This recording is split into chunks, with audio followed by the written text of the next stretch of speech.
Hello student, आपका स्वागत है हमारे पिनिकल ट्यूटोरियल इंस्टीट्यूट में। और आज हम लोग स्टार्ट करने वाले हैं क्रैश कोर्स 2026 का, जो कि आपको बिहार बोर्ड से रिलेटेड है। इसमें हम आपको, मेरा नाम है डॉक्टर लखन सर, और हम आपको पढ़ाएंगे आप बायोलॉजी पूरा चैप्टर 12 का। तो यहाँ पर हम लोग सबसे पहले जो है स्टार्ट करेंगे। सबसे पहले इंट्रोडक्शन में हम लोग देखेंगे कि बायोलॉजी में बिहार बोर्ड में कितने चैप्टर हैं है। तो फिर इसमें जो है कि टोटल 16 चैप्टर थे एनसीईआरटी में, बट एनसीईआरटी में 13 चैप्टर कर दिए गए हैं, जिसमें से 3 चैप्टर जो है पिछले साल तक बिहार बोर्ड में आया हुआ था, और उसको हम लोग जो है उसको भी थोड़ा सा फोकस करके चलेंगे।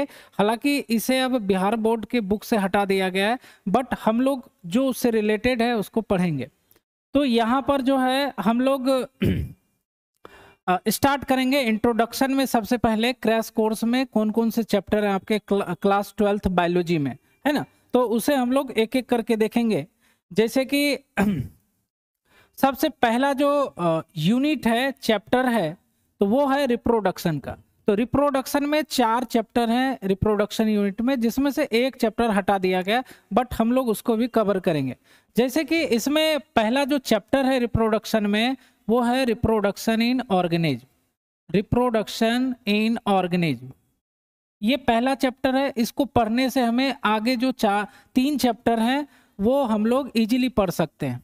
दूसरा जो है वो है reproduction in flowering plant. Reproduction in flowering plant, reproduction in flowering plant, flowering plant, ये सेकंड चैप्टर है आपके 12 के। उसके बाद थर्ड चैप्टर जो है वह ह्यूमन से रिलेटेड है, human reproduction, human reproduction, human reproduction.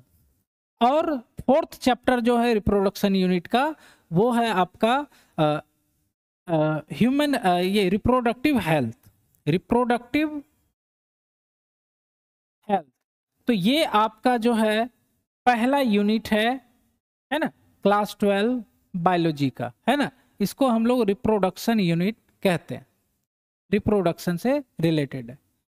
Second unit में जो है वो है जेनेटिक्स से रिलेटेड, जिसमें से आपको 3 चैप्टर्स हैं, जिसमें आपको है पहला जो चैप्टर आता है, फर्स्ट, सेकेंड, थर्ड, फोर्थ, ये 5th चैप्टर में आ जाएगा, वो जेनेटिक्स से रिलेटेड है।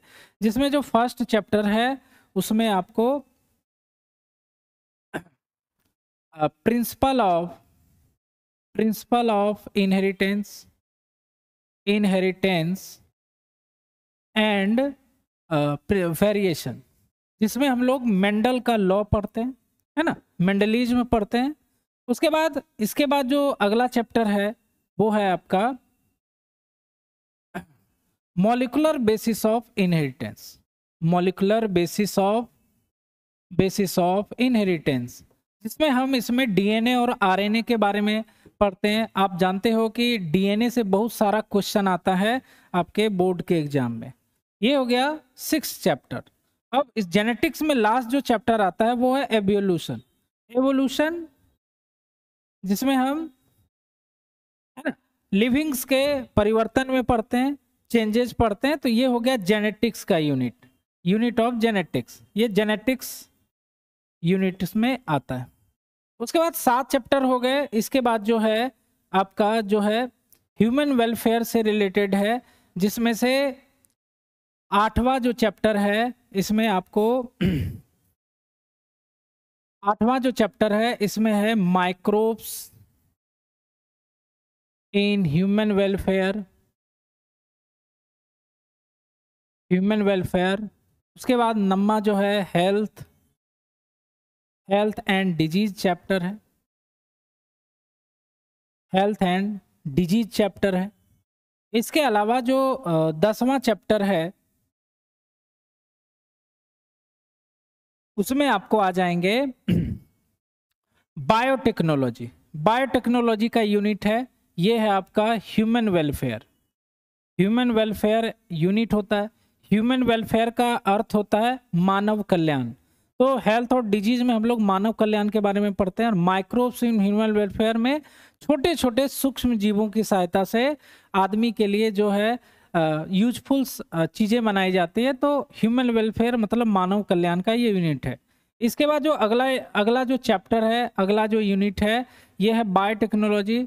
इसमें 2 चैप्टर हैं, बायोटेक्नोलॉजी, बायोटेक्नोलॉजी फर्स्ट, जिसमें हम लोग प्रिंसिपल पढ़ते हैं, और 11वां जो है वो बायोटेक्नोलॉजी सेकंड कहा जाता है, जिसमें हम लोग बायोटेक्नोलॉजी का एप्लीकेशन पढ़ते हैं, बायोटेक्नोलॉजी एप्लीकेशन पढ़ते हैं। तो इसको हम लोग जनरली बायोटेक्नोलॉजी फर्स्ट और बायोटेक्नोलॉजी सेकंड भी कह सकते हैं। इसके बाद जो है हमारा 12वां 13वां और 14वां चैप्टर, 12वां 13वां और 14वां चैप्टर, इसमें आपको इकोलॉजी है ना, इसमें इकोलॉजी है, इकोलॉजी। तो इकोलॉजी में जो है 3 चैप्टर अभी दिए हुए हैं। एक तो है organism and population, organism and population, organism and population. इसके बाद अगला जो चैप्टर है बायोडाइवर्सिटी, इकोसिस्टम, इकोसिस्टम है। और 14 जो चैप्टर होता है वो है आपका biodiversity and it's conservation, biodiversity and it's conservation. ठीक है, तो एक एक्स्ट्रा जो चैप्टर आया है वो फर्स्ट चैप्टर हमें पढ़ना है, जो कि एनसीईआरटी में नहीं है। इसको जरूर पढ़ना है ताकि हम लोग को आगे वो समझ में आए। ठीक है, इसके बाद कुछ चैप्टर जो है जिसमें से पॉल्यूशन चैप्टर हटा दिया गया है। उसके बाद जो है प्लांट और एनिमल हाइब्रिड जो है उसको हटा दिया गया है। तो इस तरह से टोटल 16 चैप्टर थे। अब हम लोग क्या करते हैं, हम लोग फर्स्ट चैप्टर स्टार्ट करते हैं, रिप्रोडक्शन इन ऑर्गेनिज्म। तो इसमें हम लोग क्रैश कोर्स के अनुसार एनसीईआरटी बेस्ड सारा चीज जो हमारा कवर हो जाए, इसमें ऑब्जेक्टिव्स कवर हो जाए, सब्जेक्टिव कवर हो जाए, इस तरह से हम लोग पढ़ेंगे। तो इसमें सबसे पहला जो चैप्टर हम लोग स्टार्ट करेंगे, reproduction, reproduction in organism, reproduction in organism. ठीक है, तो रिप्रोडक्शन क्या होता है भाई? रिप्रोडक्शन का मतलब होता है जीव अपने जैसा नया जीव जो उत्पन्न करता है उसे हम लोग रिप्रोडक्शन करते हैं। रिप्रोडक्शन 2 प्रकार का होता है, सेक्सुअल रिप्रोडक्शन और एसेक्सुअल रिप्रोडक्शन। एसेक्सुअल रिप्रोडक्शन इसको निम्न कैटेगरी का, लो कैटेगरी का रिप्रोडक्शन माना जाता है, और जो सेक्सुअल रिप्रोडक्शन होता है ये उच्च क्वालिटी का होता है। ठीक है, तो जो एसेक्सुअल रिप्रोडक्शन होते हैं ये जनरली लोअर ऑर्गेनिज्म में होते हैं, लोअर एनिमल में होते हैं, लोअर प्लांट में होते हैं। सेक्सुअल रिप्रोडक्शन एडवांस टाइप का रिप्रोडक्शन होता है, ये हायर ऑर्गेनिज्म में होता है। तो ये सब ऑब्जेक्टिव्स आते हैं। तो हम लोग इस चैप्टर को स्टार्ट करते हैं जिसमें आता है हमारा रिप्रोडक्शन। रिप्रोडक्शन, तो रिप्रोडक्शन क्या होता है? अपने जैसा जो है नया जीव को उत्पन्न करना, वही क्या कहलाता है हमारा रिप्रोडक्शन।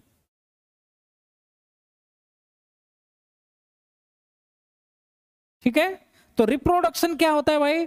रिप्रोडक्शन मतलब होता है कि अपने जैसा, है ना, यह एक बायोलॉजिकल प्रोसेस है, बायोलॉजिकल प्रोसेस जिसमें हम लोग अपने जैसा न्यू ऑस्प्रिंग का निर्माण करते हैं। मतलब इसमें हम लोग प्रोजेनी या ऑस्प्रिंग का निर्माण करते हैं।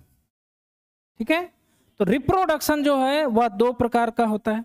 रिप्रोडक्शन 2 प्रकार का होता है। पहला होता है एसेक्सुअल रिप्रोडक्शन, एसेक्सुअल रिप्रोडक्शन, और दूसरा जो रिप्रोडक्शन है उसे कहा जाता है सेक्सुअल रिप्रोडक्शन,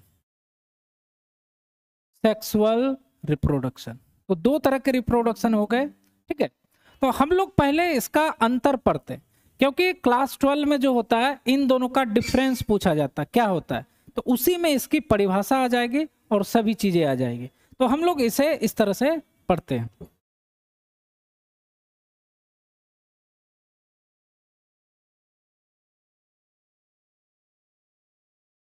ए सेक्सुअल रिप्रोडक्शन, शॉर्ट में लिखा जाता है रिप्रोडक्शन, और इधर सेक्सुअल रिप्रोडक्शन, सेक्सुअल रिप्रोडक्शन। इसमें 2 मार्क्स का या कभी कभी 5 मार्क्स का भी अंतर इसमें पूछा जाता है। तो देखो, एसेक्सुअल रिप्रोडक्शन, इसमें सिंगल पेरेंट होते हैं, सिंगल पेरेंट, इसको लिख देंगे हम, सिंगल पेरेंट इसमें इन्वॉल्व होता है। और सेक्सुअल रिप्रोडक्शन में यह बाय पेरेंटल होता है, दो पेरेंट होते हैं, कभी कभी सिंगल पेरेंट भी हो सकते हैं, सिंगल पेरेंट होते हैं, ठीक है। सबसे बड़ी बात, एसेक्सुअल रिप्रोडक्शन में गैमीट बन भी सकता है और नहीं भी बन सकता है। तो गैमीट बनना मतलब साइन हो गया, नहीं बनना मतलब, लेकिन सेक्सुअल रिप्रोडक्शन में गैमीट बनेगा। तो गैमीट जो बनेगा यह दोनों बनाएंगे, एक तो मेल गैमीट भी होगा और एक फीमेल गैमीट भी होगा, क्योंकि इसमें मेल और फीमेल लगभग अलग अलग होते हैं। सेक्सुअल रिप्रोडक्शन हम लोग एग्जाम्पल होता है। उसके बाद एसेक्सुअल रिप्रोडक्शन में मियोसिस नहीं होता है, मियोसिस एक सेल डिवीजन होता है, इसमें नहीं होता है। और सेक्सुअल रिप्रोडक्शन में मियोसिस होता है, ठीक है। उसके अलावा एसेक्सुअल रिप्रोडक्शन कहाँ होता है भाई, इसमें ये होता है लोअर ऑर्गेनिज्म में, लोअर ऑर्गेनिज्म। जैसे आप लोग इसका कुछ एग्जाम्पल याद रख सकते हो, जैसे अमीबा याद रखना है, अमीबा, बैक्टीरिया, यूग्लिना, क्लेमाइडोमोनास, इसको रट लेना है, क्लेमाइडोमोनास, ये सब रट लेंगे तो ये डायरेक्ट क्वेश्चन आ जाता है, क्लेमाइडोमोनास। उसके अलावा जो है आपको पेनिसिलियम याद रखना है। और कुछ प्लांट्स में भी होता है, सम प्लांट्स में भी ये देखने को मिलता है, ठीक है। उसके अलावा सेक्सुअल रिप्रोडक्शन की बात करें तो यह हायर ऑर्गेनिज्म में होता है, हायर ऑर्गेनिज्म बोले तो या एनिमल में भी होता है, प्लांट में भी होता है, सभी जगह यह जो है सेक्सुअल रिप्रोडक्शन होता है। उसके अलावा अगली बात जो है, क्योंकि एसेक्सुअल रिप्रोडक्शन में मियोसिस नहीं होता है, तो मियोसिस होने से क्या होता है, वेरिएशन आता है जीवों में, मतलब माँ बाप से वो अलग होते हैं। तो सेक्सुअल रिप्रोडक्शन में मियोसिस होता है, तो इसमें जो बच्चे होते हैं, प्रोजेनी होते हैं, वो माँ बाप से अलग होते हैं, लेकिन इसमें नहीं होते हैं। तो इसीलिए एसेक्सुअल रिप्रोडक्शन में क्लोन का फॉर्मेशन होता है, क्लोन फॉर्मेशन, लेकिन सेक्सुअल रिप्रोडक्शन में नो क्लोन फॉर्मेशन होता है। तो ये ऑब्जेक्टिव आपको आता है कि क्लोन किस रिप्रोडक्शन में बनते हैं, तो वो एसेक्सुअल रिप्रोडक्शन। कभी कभी क्लोन जो है आपको यह 2 मार्क्स में लिखने को होता है। क्लोन क्या होता है, क्लोन सबसे पहले वैसे जीव होते हैं जो कि एसेक्सुअल रिप्रोडक्शन से बनते हैं, ठीक है। क्लोन का खासियत क्या होता है, यह जेनेटिकली और मॉर्फोलॉजिकली ये दोनों क्या होते हैं, सिमिलर होते हैं। तो ये आप 2 नंबर का परिभाषा लिख सकते हैं। तो क्लोन क्या हो गया, मॉर्फोलॉजिकली और जेनेटिकली क्या होते हैं, यह सेम होते हैं, क्लोन कहलाते हैं। तो ये 2 मार्क्स का क्वेश्चन आता है, क्लोन आप लोग इसको लिख देंगे, ठीक है। ये हो गया सेक्सुअल और एसेक्सुअल। अगर ये आया 2 नंबर का तो आप 2 या 3 पॉइंट लिखोगे, आपको मिल जाएगा। क्लोन का आता है परिभाषा लिखने के लिए 2 मार्क्स में, तो ये आप लिख सकते हो, क्लोन क्या होता है, किस रिप्रोडक्शन से बनता है। तो इसके बाद हम लोग चलते हैं एसेक्सुअल रिप्रोडक्शन को डिटेल में पढ़ने से। एसेक्सुअल रिप्रोडक्शन,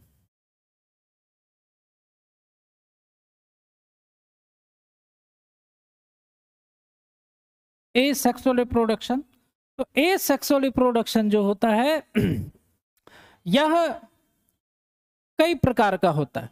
जैसे एसेक्सुअल रिप्रोडक्शन में सबसे पहला आता है फीजन। फीजन 2 प्रकार के होते हैं, 2 टाइप से होते हैं। इसे एक को कहा जाता है बाइनरी फीजन, और दूसरा होता है multiple fission. Multiple fission, binary fission जो होता है इसको हिंदी में द्विखंडन कहते हैं। इसमें क्या होता है, कोई कोशिका होती है वो डिवाइड होकर के 2 कोशिकाओं में बदल जाती है, इसीलिए इसको बाइनरी कहा जाता है। मल्टीपल फीजन क्या होता है, इसमें एक कोशिका या एक ऑर्गेनिज्म जो होता है कई कोशिकाओं में या कई संतानों में इस तरह से बदल जाती है, इसीलिए इसका नाम है मल्टीपल। मल्टीपल मतलब होता है बहुउद्देशीय, बहुत सारे। ठीक है। अब बाइनरी फिजन से ऑब्जेक्टिव आता है बिहार बोर्ड में, जिसमें से बाइनरी फिजन 3 प्रकार के होते हैं, सिंपल, लॉन्गिट्यूडनल और ट्रांसवर्स। ये बस ऑब्जेक्टिव आता है। कई बार आप देखोगे तो इसमें एग्जाम्पल आपको याद रखना, सिंपल में अमीबा याद रखना है, ऑब्जेक्टिव आता है बहुत सारा, और लॉन्गिट्यूडनल कई बार लॉन्गिट्यूडनल में यूग्लिना आपको रट लेना है, और ट्रांसवर्स में आपको रट लेना है पैरामीशियम। तो ये बहुत आता है इसलिए हमने इसको बताया है, पैरामीशियम। ठीक है। मल्टीपल फिजन आप लोग याद रखोगे, यह भी अमीबा में ही होता है। तो कभी कभी मल्टीपल फिजन से भी क्वेश्चन आ जाता है। ये हो गया फिजन। फिजन के बाद दूसरा जो है वो है आपका, फिजन के बाद दूसरा जो होता है वो है बडिंग। तो बडिंग भी बहुत बार क्वेश्चन आया हो चुका है। तो सबसे पहले बात, बडिंग जो होता है किसमें होता है, ये एग्जाम्पल पूछा जाता है आपको। तो 2 एग्जाम्पल है इसमें, एक हाइड्रा होता है, ठीक है, हाइड्रा, और एक होता है आपको ईस्ट में। ठीक है। ईस्ट एक तरह का जो है फंगस होता है, एक यूनिसेलुलर फंगस होता है, यूनिसेलुलर फंगस होता है। हाइड्रा और ईस्ट का फिगर आपके एनसीईआरटी में दिया हुआ है। हाइड्रा का इस तरह का फिगर दिया हुआ है ना।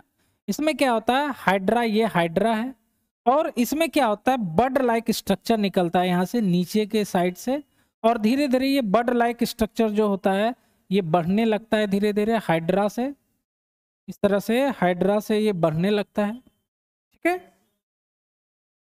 और धीरे धीरे यह इस तरह से बदलने लगता है, ये हाइड्रा है, ये शेप चेंज हो गया ऑटोमेटिक, और धीरे धीरे ये हाइड्रा जो है ये अलग हो जाता है। इस तरह से ये, इसको कहा जाता है बडिंग। ईस्ट में भी इसी तरह का बडिंग होता है, ईस्ट एक सेल का होता है इस तरह से, धीरे धीरे ईस्ट में एक उभार निकलती है इस तरह से, ईस्ट बडिंग, और धीरे धीरे इस तरह से इसमें साइटोप्लाज्मा और इसका न्यूक्लियस इसमें जाने लगता है, और धीरे धीरे ये अलग हो जाता है। ये बडिंग इन ईस्ट है। तो यहां पर बडिंग नाम क्यों पड़ा, क्योंकि यहां पर जो स्ट्रक्चर निकला है इसको कहा जाता है बड। जैसे ये देखो आप, ये इसको कहते हैं बड, है ना, और यहां पर ये भी स्ट्रक्चर जो है इसको बड बोलते हैं। बड मतलब यहाँ कली नहीं होता है, बड मतलब यहाँ पर होता है एक स्ट्रक्चर, है ना। इसको हिंदी में मुकुलन भी कहते हैं बडिंग को, है ना, इसको हिंदी में मुकुल कहते हैं बड को, कली नहीं है, ये मुकुल है। तो ये आप लोग याद रखोगे, डायरेक्ट ऑब्जेक्टिव में आता है। तो ये हो गया आपका बडिंग। तीसरा चलते हैं स्पोरुलेशन। स्पोरुलेशन मतलब क्या होता है, जीव जैसे एल्गी हो गया, फंगस हो गया, ये एसेक्सुअल करते समय स्पोर का फॉर्मेशन करते हैं। स्पोर का फॉर्मेशन होना उसे ही हम लोग स्पोरुलेशन कहते हैं। तो ये स्पोर फॉर्मेशन होता है। एग्जाम्पल याद हो गया आपको, एल्गी और फंगस में, है ना। इसमें तो स्पोरुलेशन मतलब क्या हुआ, स्पोर का फॉर्मेशन होना। स्पोर दिखने में कैसा लगेगा भाई, स्पोर आपको दिखने में लगेगा ऐसा, ये गोलाकार रचनाएं होती हैं, स्फेरिकल रचनाएं होती है। स्पोर बनाया जाता है ये एल्गी और फंगस में। एग्जाम्पल होगा एल्गी, शैवाल, फंगस मतलब फफूंदी। ठीक है। लेकिन आपके एनसीईआरटी में 2 स्ट्रक्चर दिया हुआ है आपको, स्पोर 2 तरह के स्पोर दिए हुए हैं, इसको आपको रटना है। इसका हम फिगर भी बना रहे हैं।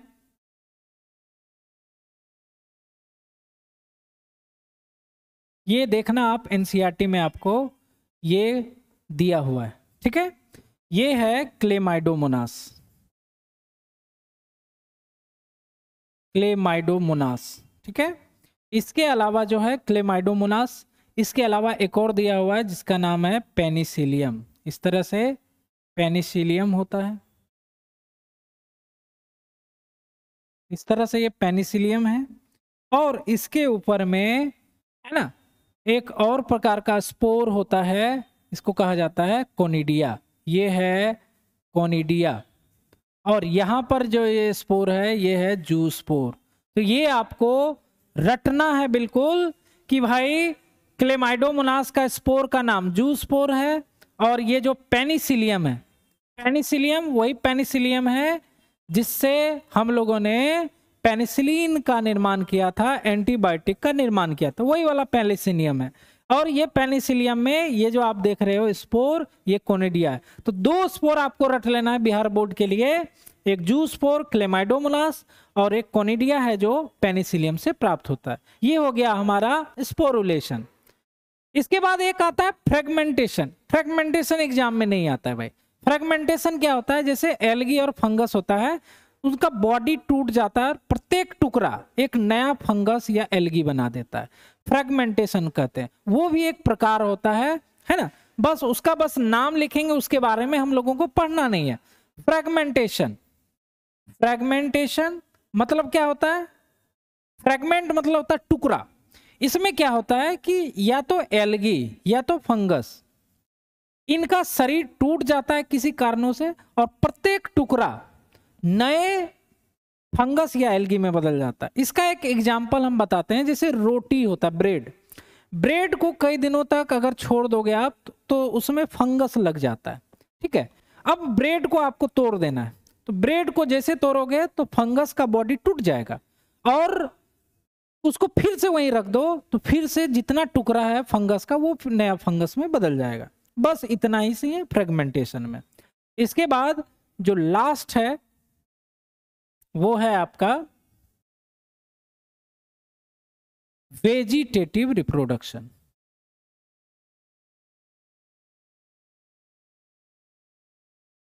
वेजिटेटिव रिप्रोडक्शन, वेजिटेटिव रिप्रोडक्शन क्या होता है भाई, यह एक ऐसा सेक्सुअल रिप्रोडक्शन है जो केवल प्लांट में होता है, या फिर ये बोल सकते हैं आप प्लांट में होने वाले जो सेक्सुअल रिप्रोडक्शन है उसको कहा जाता है वेजिटेटिव रिप्रोडक्शन। मतलब एसेक्सुअल, शॉर्ट में लिख रहे हैं एसेक्सुअल रिप्रोडक्शन, है ना, इन प्लांट।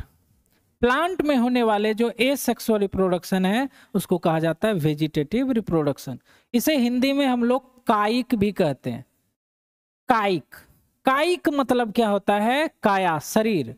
तो आप लोग सुने होंगे कि प्लांट में जैसे तना है, स्टेम है, तो तने को बहुत सारे तने लग जाते हैं। जैसे आपको जो है बनाना, केला का तना लग जाता है, उसके बाद गुलाब का तना लग जाता है ना, सोजीना, सहजन का तना लग जाता है। तो वो तने से, फूल से, है ना, या उसके जड़ से अगर नए प्लांट का निर्माण हो रहा है तो उसको कहा जाता है वेजिटेटिव रिप्रोडक्शन। इसका डिटेल में आप लोग को 12 में नहीं पढ़ना है, ये 11th में दिया हुआ है वेजिटेटिव रिप्रोडक्शन। तो हम लोग बस इसका एग्जाम्पल लिखेंगे, जैसे कुछ होते हैं आपके एनसीईआरटी में दी हुई थी, शकर हो गया, राइजोम्स हो गया, राइजोम्स, रनर, ऑफसेट, ये कुछ आप लोग को याद रखनी है। और ऑफसेट में एग्जाम्पल याद रखना है, ऑफसेट का एग्जाम्पल जिसमें आता है जलकुंभी और pistia, water hyacinth, water hyacinth, और एक आता है पिस्टिया, ठीक है। वाटर हाइसिंथ को हम लोग ई कोर्निया भी कहते हैं, इसको हम लोग हिंदी में जलकुंभी कहा जाता है। जलकुंभी सबने तालाब में देखा होगा। तो यहां पर ये एग्जाम्पल है, एक वाटर हाइसिंथ से आपको क्वेश्चन आता है ना, वाटर हाइसिंथ।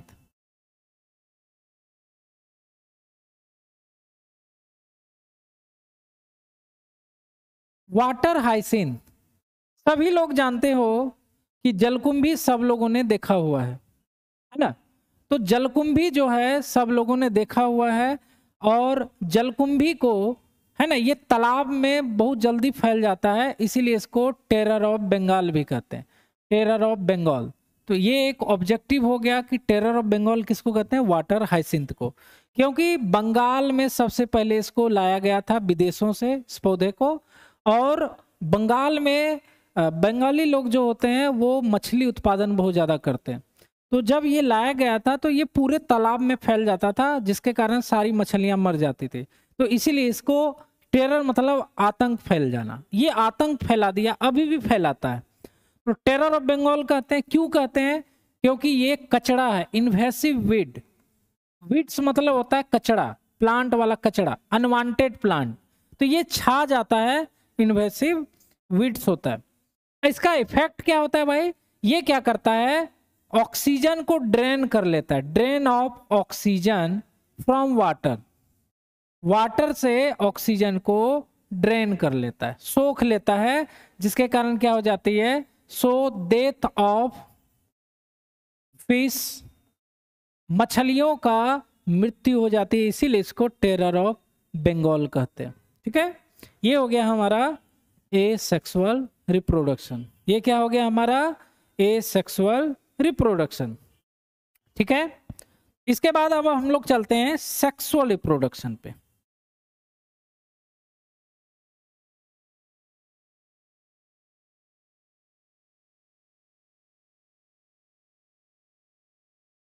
सेक्सुअल रिप्रोडक्शन, ठीक है, ये हो गया sexual reproduction.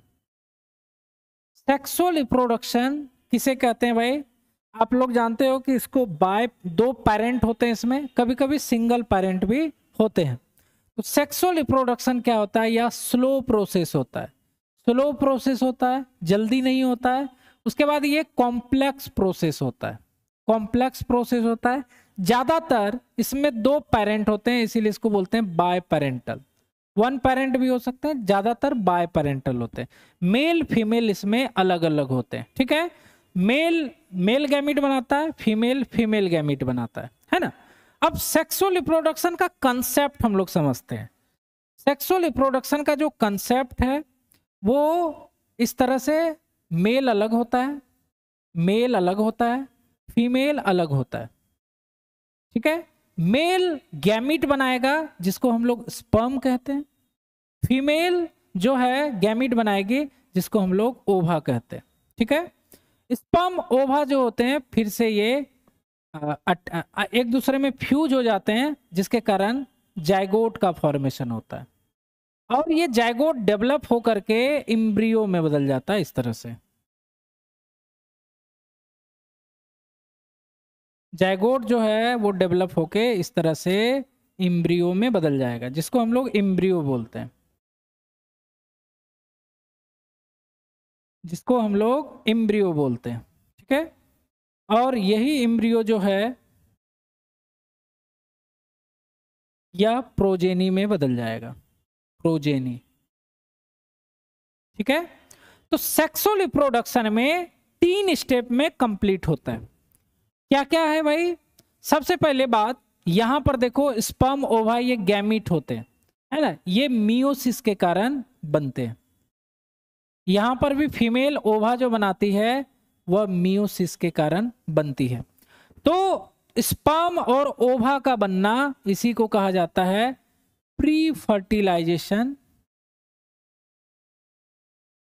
Events, pre fertilization events कहते हैं। ठीक है, उसके बाद स्पर्म ओवा का मिलना, जाइगोट बनना, है ना, इसको कहा जाता है फर्टिलाइजेशन, मतलब फर्टिलाइजेशन इवेंट।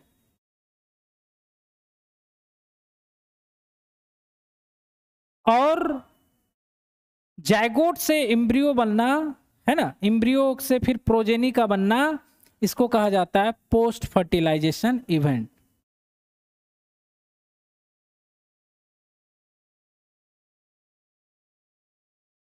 तो यह 3 इवेंट आपको पढ़ना है, छोटा छोटा है। प्री फर्टिलाइजेशन, फर्टिलाइजेशन से पहले, फर्टिलाइजेशन और पोस्ट फर्टिलाइजेशन। स्पर्म और ओवा का मिलना वही फर्टिलाइजेशन होता है, और फर्टिलाइजेशन के पहले का जो पीरियड होता है उसको प्री फर्टिलाइजेशन, फर्टिलाइजेशन के बाद का जो पीरियड होता है उसको इवेंट होता है, उसको कहा जाता है पोस्ट फर्टिलाइजेशन। तो इसको पढ़ने से पहले 2-3 पॉइंट और पढ़ना पड़ेगा, तब प्री फर्टिलाइजेशन पढ़ेंगे, फर्टिलाइजेशन और पोस्ट फर्टिलाइजेशन। तो तो इससे पहले 2 चीजें पढ़ना होता है, जैसे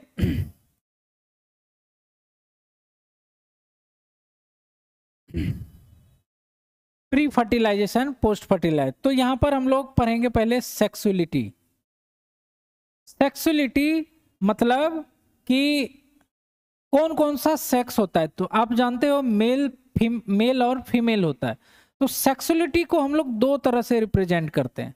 एक को कहा जाता है बायसेक्सुअल, या इसी को हम लोग कहते हैं मोनोसियस, बहुत इंपॉर्टेंट है।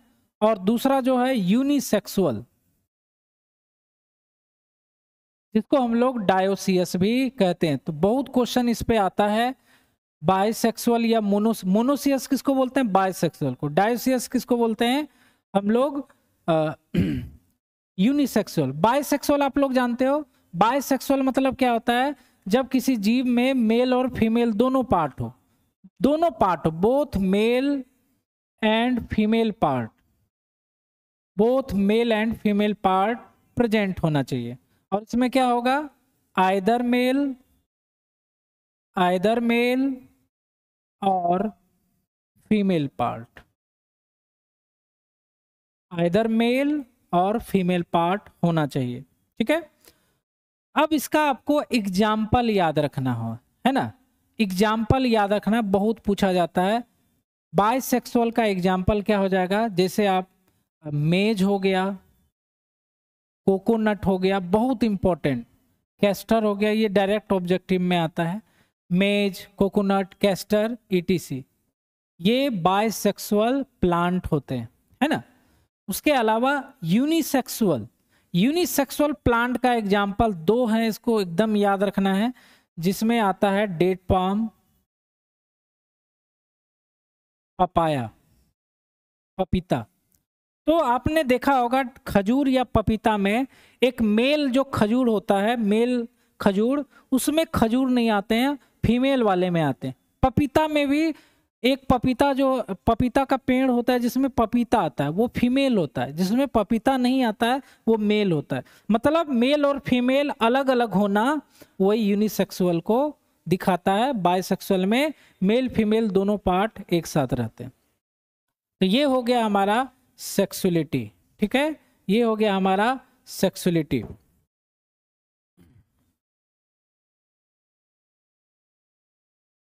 इसके बाद हम लोग इवेंट्स पे जाते हैं। सेक्सुअल रिप्रोडक्शन में 3 इवेंट्स हमने बताए, है ना।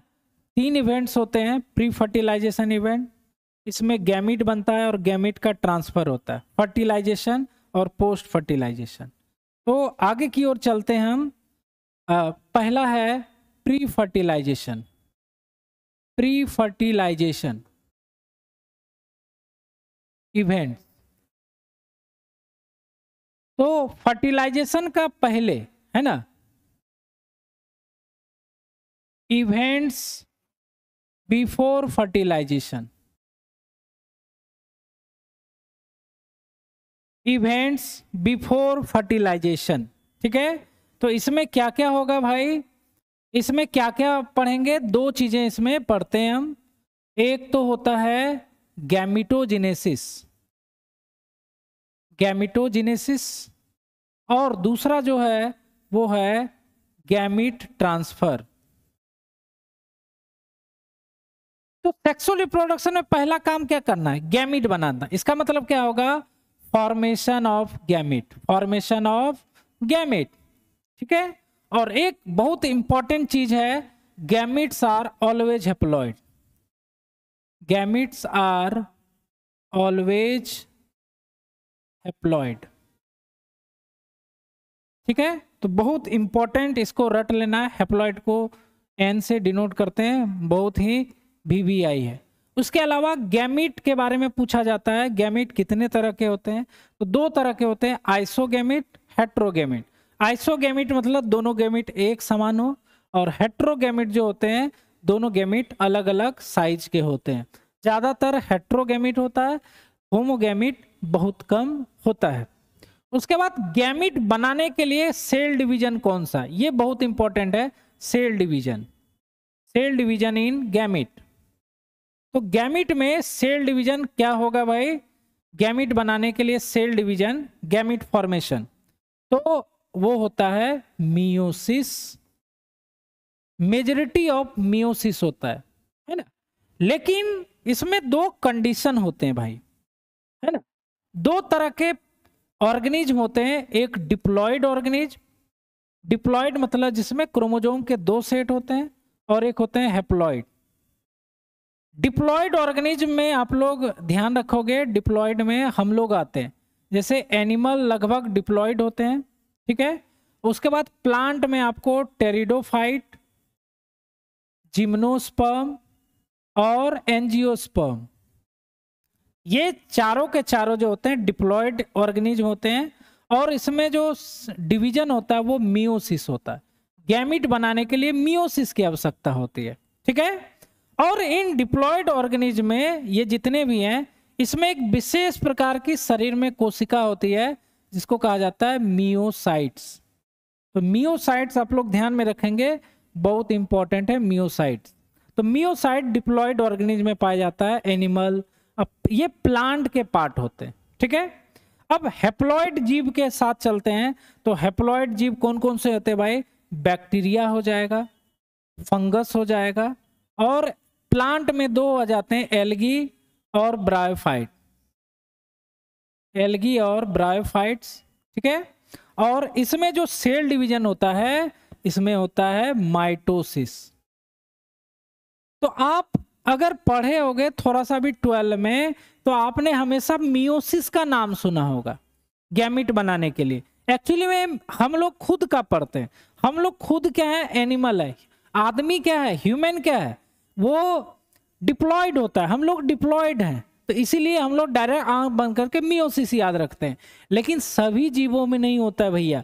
बैक्टीरिया, फंगस, एल्गी, ब्रायोफाइटा, इन सब में माइटोसिस करना पड़ता है गैमिट बनाने के लिए। तो गैमिट बनाने के लिए ये आप लोग इंपॉर्टेंट है, इसको ध्यान में रखोगे। अगर ह्यूमन के अंदर पूछेगा तो मियोसिस, एनिमल के अंदर पूछेगा तो जनरली आप मियोसिस आंसर दोगे। उसके बाद गैमिट ट्रांसफर। गैमिट ट्रांसफर क्या होता है भाई? गैमिट ट्रांसफर का मतलब होता है, यहां पर जैसे आप देख रहे हो कि स्पर्म ओवा है, तो स्पर्म और ओवा को मिलाना पड़ेगा आपको। तो मिलाओगे, मिलाने को ही बोलते हैं गैमिट ट्रांसफर। हम लोग जैसे अपना देखें तो जो मेल फीमेल एक साथ आते हैं और वो स्पर्म को फीमेल बॉडी में रिलीज कर देते हैं। लेकिन प्लांट में क्या होता है कि या तो पानी के द्वारा क्या होता है, गैमिट को ट्रांसफर कर दिया जाता है, जिसे हम लोग कहते हैं गैमिट ट्रांसफर। ये हो गया आपका गैमिट ट्रांसफर। इसमें जनरली ऑब्जेक्टिव नहीं बनता है, ना सब्जेक्टिव बनता है। तो गैमिट ट्रांसफर आपको ध्यान में रखना है। क्या होता है? स्पर्म और ओवा को मिला देना। किसी भी ढंग से मिला सकते हैं, या तो वाटर के द्वारा, या मेल फीमेल में कॉपुलेशन या सेक्सुअल इंटरकोर्स के द्वारा। ये हो गया हमारा प्री फर्टिलाइजेशन, जिसमें देखो ऑब्जेक्टिव ये याद रखना, गैमिट हैप्लॉइड होता है, और सेल डिवीजन गैमिट में क्या होता है, मियोसिस और माइटोसिस दोनों होता है। इसको याद रखोगे। अब आगे चलते हैं हम लोग फर्टिलाइजेशन। फर्टिलाइजेशन, यहां से भी क्वेश्चन आता है। फर्टिलाइजेशन क्या होता है भाई? फर्टिलाइजेशन क्या होता है कि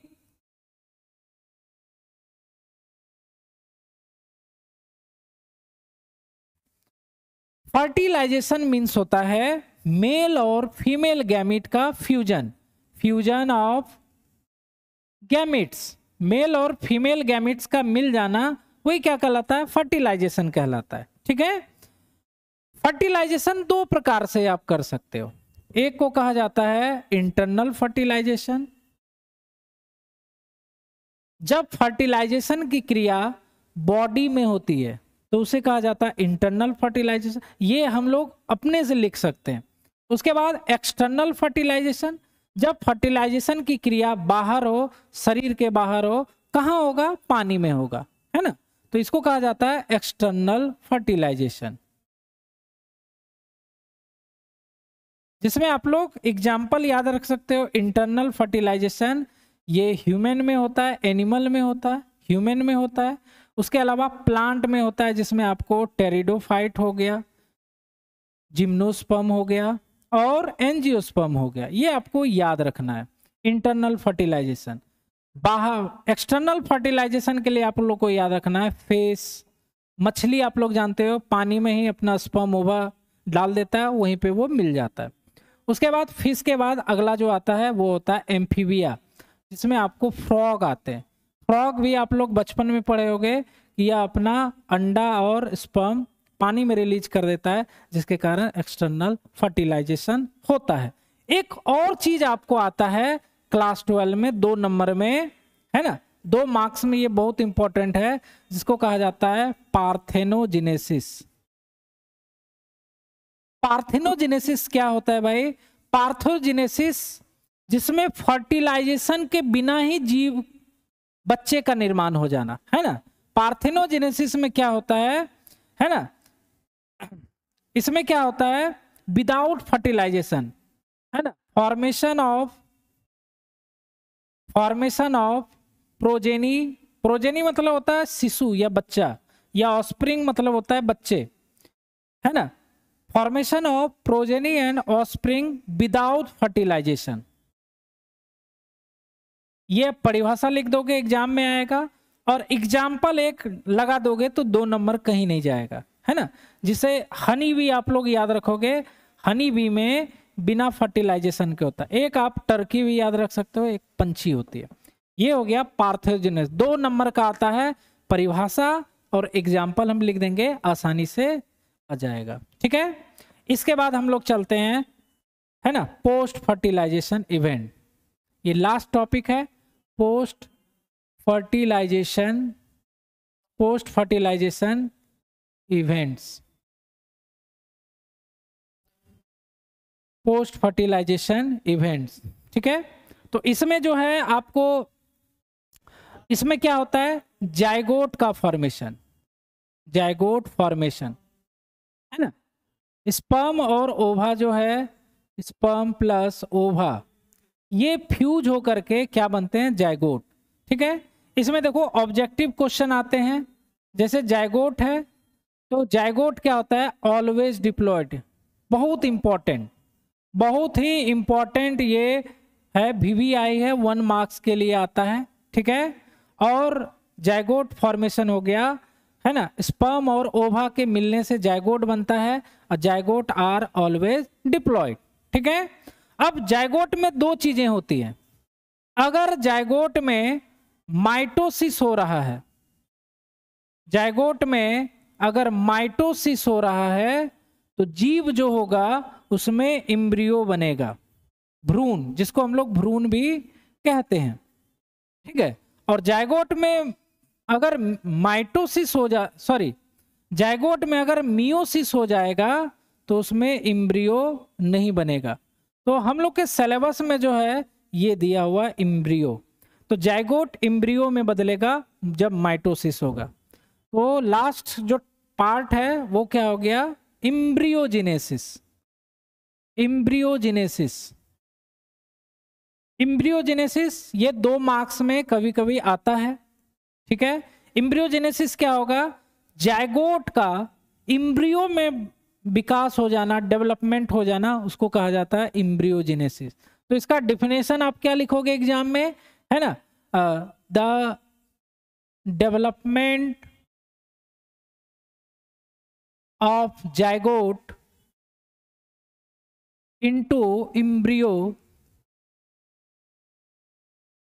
इज कॉल्ड एम्ब्रियोजेनेसिस। ये हम लोग लिख सकते हैं, एम्ब्रियोजेनेसिस कहलाता है ना, ये डेवलप हो गया, ठीक है। अब एम्ब्रियोजेनेसिस जो होता है यह इंटरनल भी हो सकता है, एक्सटर्नल भी हो सकता है। या तो इंटरनल होगा, इंटरनल, और या फिर एक्सटर्नल, 2 तरह से होते हैं। इंटरनल कहने का क्या मतलब है, जब बॉडी के अंदर ही, फीमेल बॉडी के अंदर ही एम्ब्रियो बन जाए तो उसको इंटरनल बोलेंगे। और एक्सटर्नल मतलब बॉडी से बाहर एम्ब्रियो का फॉर्मेशन करना, है ना। तो अगर इंटरनल एम्ब्रियोजेनेसिस हो रहा है तो जीवों को कहा जाता है विविपेरस, जिसमें एग्जाम्पल आप लोग रट लोगे ह्यूमन। हम लोग विविपेरस हैं क्योंकि माँ के गर्भ से हम लोग डायरेक्ट जन्म लेते हैं, मतलब हमारा सारा विकास एम्ब्रियो का माँ के गर्भ में हो जाता है, यूटेरस में हो जाता है। एक्सटर्नल एम्ब्रियोजेनेसिस क्या होता है, ये बाहर हो रहा है तो इसको कहा जाता है ओविपेरस। ये अंडज है ना, इसको अंडज प्राणी भी कहते हैं, आप लोग सुने होंगे। ये अंडे के अंदर इम्ब्रियो का विकास होता है तो इसको कहा जाता है ओविपेरस, है ना। कैल्शियम का अंडा होता है, कैल्शियम कार्बोनेट का सेल होता है, उसी के अंदर इम्ब्रियो प्रेजेंट होता है और उसका विकास होता है, और वही अंडा फोड़ करके क्या होगा, बच्चे का निर्माण होगा, है ना, प्रोजेनी का निर्माण होगा। और इसका एग्जाम्पल आप लोग रट लेना है। अंडज वैसे हम लोग जानते हैं रेप्टाइल्स, है ना, रेप्टाइल्स, बर्ड्स, तो ये सब जो है आपको अंडे देने वाले प्राणी होते हैं, इसको याद रखो। ऑब्जेक्टिव में आता है, ये भी विविपेरस ऑब्जेक्टिव में आता है। विविपेरस में एम्ब्रियोजेनेसिस इंटरनल होता है, ओविपेरस जीवों में एम्ब्रियोजेनेसिस जो होता है एक्सटर्नल होता है। तो इस तरह से हमने ये जो हमारा पहला चैप्टर है एनसीईआरटी में नहीं है, फिर भी हम लोग इसको लेके चल रहे हैं ताकि हो सके आपको बिहार बोर्ड में अगर आ जाए, बिहार बोर्ड में भी हटा दिया गया, आ जाए तो हम लोग इसको कवर कर सकते हैं। ठीक है, तो आज का जो हमारा क्लास था यहीं तक है, और अगले क्लास में हम लोग इसके ऑब्जेक्टिव और सब्जेक्टिव पर चर्चा करेंगे। Thank you.